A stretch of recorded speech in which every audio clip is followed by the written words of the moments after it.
Бәріне сәлем. Ең алдымен ыдысымызға жұмыртқамызды салып аламыз.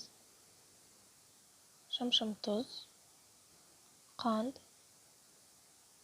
нелей сахарымызды салып, блинчиктің көмегімен араластырамыз.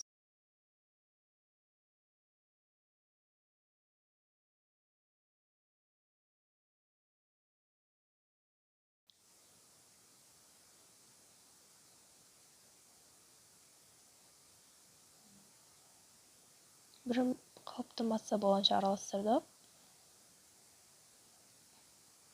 Енді үстіне сұйық майымызды құямыз. Араластырамыз.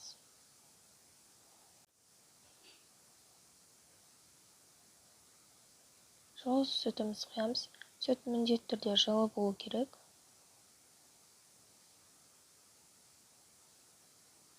Осындай масса болғанша араластырдық.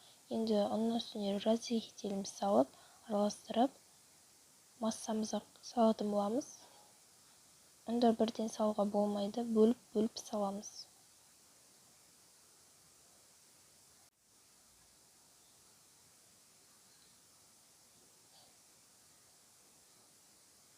Араластырамыз.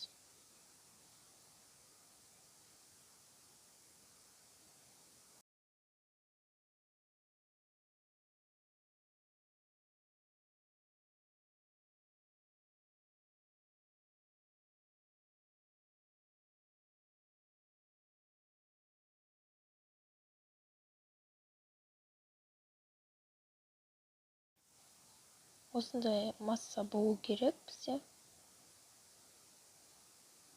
Дайын массамызды енді формаға құямыз.